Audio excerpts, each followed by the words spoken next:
SER Podcast. Esto es Acontece que no es poco, y yo soy Nieves con Costrina, la que te lo cuenta en cuanto te descuides. Cada fecha esconde grandes historias minúsculas, o no. A veces guarda pequeñas historias con mayúscula.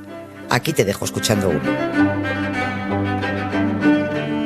Hola Nieves, ¿cómo estás? Hola Carlas, muy bien, ¿cómo estás tú?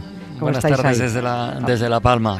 Pues aquí estamos. Ya ves, pasando. Emocionados. Sí, pasando la tarde, aprendiendo, escuchando y bueno, insistiendo en lo obvio de estas situaciones y sin perder de vista este volcán que sigue escupiendo lava y humo. Se le oye, no veas cómo se le oye por la radio. Sí, se le oye.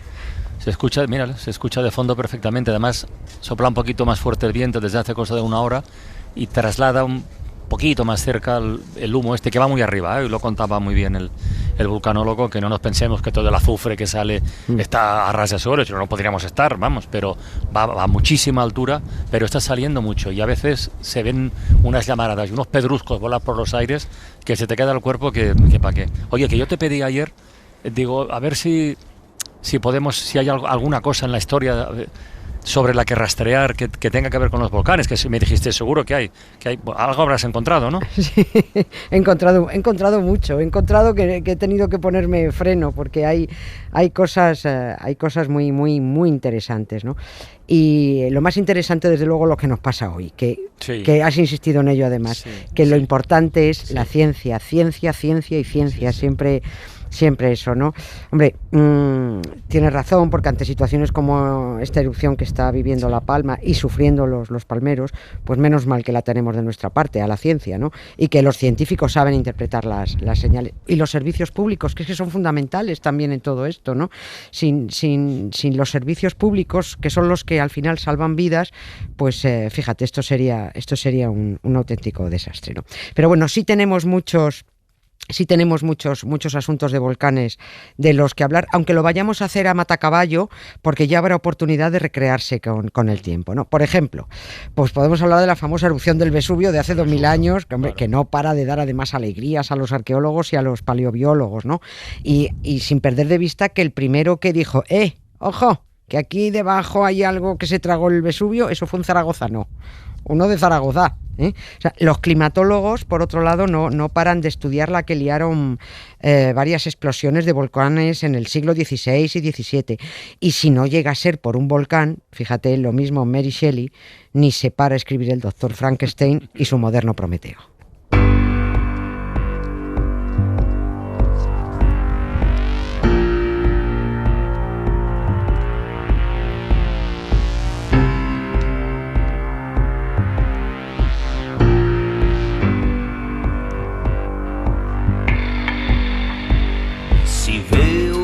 Casa arder, la vuelvo a construir y la vuelvo a perder otra vez. A ver, Nieves, empecemos por el Vesubio y su erupción, una de las más mortíferas que se conocen en toda la historia, es verdad. Sí. Pero ¿por qué dices que no para de dar alegrías a la ciencia? Hombre, pues porque los científicos es que no paran de descubrir cosas, es que siguen, y eso, hombre, a un científico le hace mucha ilusión. El Vesubio, lo sabe todo el mundo, pero lo situamos, está muy cerquita de la ciudad de Nápoles, ¿no? Se cargó de golpe a unas 5.000 personas y sepultó las ciudades de Pompeya y Herculano en el año 79. La víctima más famosa fue precisamente un científico, Plinio el Viejo, el que escribió la famosa Historia Natural, que se acercó a oler para tomar apuntes y el hombre olió de más porque murió por la inhalación de gases tóxicos, ¿no? Estos días estamos oyendo mucho, y lo habéis vuelto a mencionar con Nemesio, con el vulcanólogo, eso de que la erupción de La Palma es del tipo estromboliano, que es poco violenta, ¿no? Bueno, pues en la otra punta, entre las más violentas, es la que tuvo el Vesubio, ¿no? Y esa se llama erupción pliniana. Claro, por Plinio, ¿no? Pero bueno, no por Plinio el Viejo, el que murió, sino por su sobrino, Plinio el Joven, que fue el que la describió, porque, hombre, el Tito cascó, no pudo escribir nada más, no el hombre. El Vesubio sigue siendo uno de los 16 volcanes más peligrosos del mundo, en el ranking que han hecho, ¿no? Por cierto, el Teide está entre esos 16 también.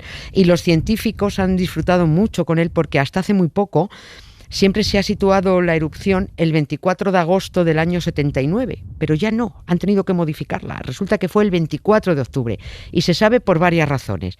Primero, por los restos arqueológicos hallados de lo que parecen braseros encendidos cuando pilló la erupción. Y eso no encajaba con el verano, eso no encajaba con agosto. Tú no pones un brasero en Nápoles en agosto. O sea, tú crías pollos si pones un brasero en agosto allí, ¿no? Los paleobiólogos han encontrado además bayas de otoño, ¿no? Y lo más definitivo ha sido que en 2018 se encontró un grafiti en la pared de una de las casas de Pompeya que parecía una casa que estaba en obras cuando pilló la erupción. Alguien que se estaba haciendo, hay una ampliación, ¿no? Y hay una especie de pintada hecha por un obrero, como cuando pinta fulanito estuvo aquí, ¿no? Sí. Y la fecha que puso el fulanito fue 16º día antes de las calendas de noviembre. En el antiguo calendario romano, los idus eran los días 15 de cada mes y las calendas el primer día, ¿no? Luego la pintada del obrero era de mediados de octubre. Si eran las 16 días antes de las calendas, tenía que ser a mediados de octubre. O sea, que la erupción tuvo que ser después, o esto era un fulano zombie. Zombies entonces, por esa época no había todavía. Oye, que antes has hablado del zaragozano, ¿no? Sí, sí. O sea, todo esto no se hubiera descubierto si un ingeniero de Zaragoza no hubiera sido el primero en excavar. Sí, eso es. Sí, esta es una historia muy chula, que ya contaremos más despacio, pero así fue. El ingeniero zaragozano se llamaba Roque Joaquín de Alcubierre y trabajaba en 1738 en una finca porque le estaba haciendo un palacio al rey de Nápoles, Carlos VII. Muy conocido porque es el mismo que luego vino aquí como Carlos III. Bueno, me pierdo, tú. No, Carlos III, antes de ser Carlos III en España, fue Carlos VII en Nápoles. Por eso lo hizo bien, porque vino con un máster de reinado. Vino aprendido, ¿no? Entonces, este hombre estaba haciendo, cuando Carlos III era Carlos VII, pues este hombre se le encargó un palacio. Y el ingeniero zaragozano tenía oído que por allí podría haber una antigua ciudad enterrada, y el hombre que vio un pozo, se descolgó por un pozo de 20 metros, dio con un muro pintado de rojo, aparecieron mármoles, venga a aparecer esculturas, venga a aparecer más muros. Dijo, coño, aquí hay algo. Siguió dándole al pico y venga a aparecer cosas y venga a aparecer casas, y así fue como acabaron encontrando y desenterrando primero Herculano y luego Pompeya, gracias a un maño tozudo que dijo, aquí abajo hay algo. Ahí señalan algunos el nacimiento de la arqueología. No todos están de acuerdo, pero bueno, esta historia también tiene sus sombras, porque lo mismo no había tanto interés científico como el de encontrar y rapiñar obras de arte sepultadas, ¿no? Pero bueno, ya agarraremos este toro otro día. Eres como el cristal, una droga caliente, no te quiero dejar. Soy adicto a tenerte. Tengo callos en mis dedos por pensar en ti, por estar en todas partes. Si no te pruebo, voy a traer. Yo al principio ya tomando notas. Siguiente asunto que he apuntado. La edad de hielo que provocaron los volcanes en los siglos XVI y XVII. Sí. Uy, cómo suena, por favor, cómo retumba, sí.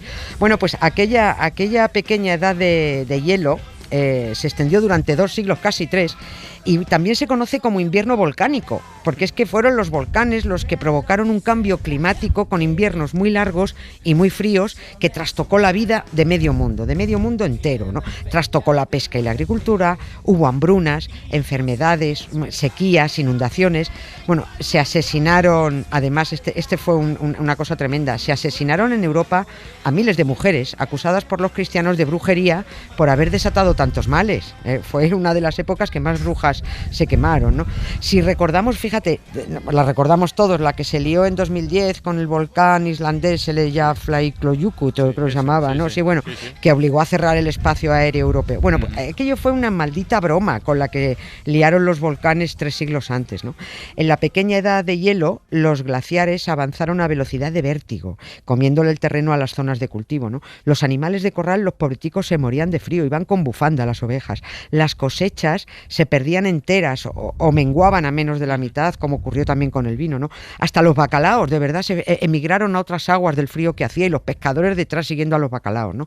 Cuando erupcionó el volcán Laki en Islandia, los polvos y los gases nocivos cubrieron gran parte de Europa, y es que el sol dejó de calentar, las temperaturas cayeron, se produjo una diferencia térmica anómala en los océanos y claro, todo esto que pasó, que alteró los monzones asiáticos, se vieron afectados los cursos fluviales. Bueno, aquello fue una locura, ¿no? El mundo un día terminará así. Sí, se volvió todo muy loco, ¿no? El Nilo en Egipto se perturbó tanto que no hubo forma de sembrar y murieron millones de egipcios de hambre por culpa del cambio climático que provocó un volcán islandés. ¿Cómo se come esto, no? Pero bueno, es que fueron unos siglos de una actividad volcánica desatada. Fue el Fuji en Japón, el Santorini en Grecia, el Vesubio en Italia. La erupción más grave, fíjate, fue la del Huaynaputina o algo así, en Perú, en el año 1600, y está directamente relacionada con la mayor hambruna que recuerda Rusia durante los 3 siglos. Rusia, de Perú a Rusia. Murió 1/3 de los rusos por los crudísimos inviernos que provocaron millones de toneladas de partículas en suspensión. Increíble. Oye, ¿hay algún volcán que haya traído buenas noticias? Bueno, Sí. Comentabas antes lo de Frankenstein, ¿no? Sí, hay alguno que sí ha traído buenas noticias. Y fíjate, trajo Frankenstein y fue por culpa de un volcán de Indonesia. De Indonesia, ¿no? Entró en erupción, fue el Tambora, que entró en erupción en 1815. Que bueno, que este volcán al principio fueron un par de pedetes, nada más, ¿no? Pero oye, 5 días después pegó tal estallido que la columna de humo y cenizas alcanzó 43 kilómetros de altura. Habéis hablado que ahora está en 3-4 kilómetros, que es mucho, ¿no? Entendido antes. Bueno, pues 43 kilómetros de altura. Llegó a la estratosfera y todo eso se extendió por el hemisferio norte, por el mundo, todo el hemisferio norte. El sol se nubló y el año siguiente, 1816, pasó a la historia como el año sin verano. Y resulta que aquel verano coincidieron de vacaciones a orillas de un lago suizo 5 pijines que, a cuenta de jugar a inventar historias de terror encerrado, hombre, que a ver quién viajaba en aquellos años de vacaciones a un lago suizo, pues los pijines, ¿no? Bueno, pues a cuenta de jugar a inventar historias de terror encerrados en casa, porque hacía tan mal tiempo que no daban ganas de salir, parieron un par de historias muy famosas. La del Frankenstein de Mary Shelley, que todavía era Mary Godwin porque no se había casado con Percy B. Shelley, y la historia de un vampiro que salió de la pluma de John Polidori, era el médico de Lord Byron. Drácula también nace ahí, entonces. Claro, ahí nace, ahí se escribe la primera historia de un vampiro, y la escribe para esas noches de miedo que les gustaba a ellos, esas noches góticas que les gustaba leer, ¿no? Luego llegó Brad Stoker y dijo, esta historia del vampiro está bien, voy a ver si yo la amplío y la mejoro, ¿no? Y la verdad la amplió y la mejoró. Y bueno, ahí salió Drácula. Pero bueno, digamos que los dos personajes reyes del terror literario, la criatura que creó el doctor Frankenstein y el hombre vampiro chupasangres, surgieron a orillas de un lago suizo por culpa de un volcán indonesio.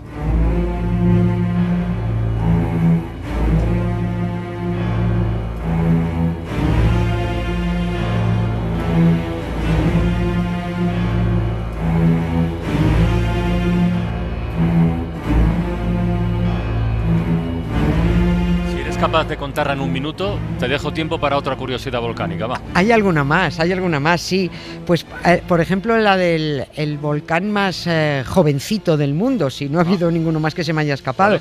Es uno de los nacimientos más recientes de un volcán y nació en las narices de un agricultor que se llamaba Dionisio Pulido. Estaba el hombre ahí trabajando y fue hace nada, en 1943, en el estado mexicano de Michoacán.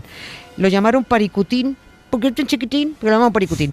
Es el volcán más joven del mundo, el único que el hombre ha visto nacer y engordar en sus propias narices. Y se ha criado muy bien, porque se empezó abriendo una grietecita, eso empezó a crecer, casi 500 metros mide actualmente el niño. Nació en un pueblito que entonces se llamaba San Juan Paranguirutino o algo así, y que hoy sigue así el pueblo, pero debajo de la nada.